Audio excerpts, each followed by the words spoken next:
Hello and Happy New Year. I'm Jeremy Haskell, and this is your Vermont Jobs Report for January 2011 from jobsinvt.com, How Vermont Gets to Work. It's a new year, and this month we'll take a look at the activity on jobsinvt.com, try to make some sense of 2010, and turn a hopeful eye to 2011.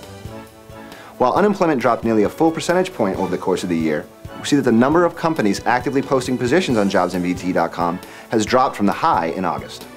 It should be noted that hiring does typically slow in the fourth quarter before picking up again in the new year, and we are hopeful that this pattern will repeat and hiring will pick up again in the first quarter of 2011. The seasonal slowdown in hiring is evidenced once again by the decrease in the number of open positions posted from November into December.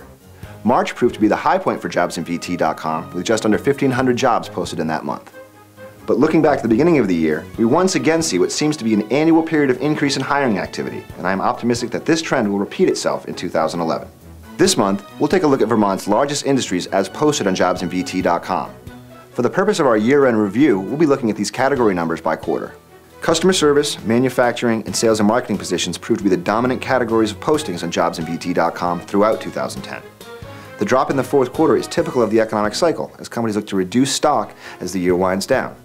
Some great news for the Vermont economy is that over 2010, nearly all the major categories, from healthcare to manufacturing to sales and marketing to clerical positions, had strong showings on JobsInVT. The fact that we saw some dramatic comebacks across these key industries is a positive sign for the future of the Vermont economy. And now looking at full-time, part-time, and per diem positions, it is clear that Vermont has recovered across the board. While there was a small decline in full-time positions in the fourth quarter, this is to be expected, and they were slightly offset by gains in both part-time and per diem opportunities. Hiring by company size was also a very telling statistic for 2010. While the numbers behaved similarly throughout most of the year, those organizations with more than 100 employees, illustrated here in red, saw a much more radical fluctuation than those smaller companies, indicated in blue.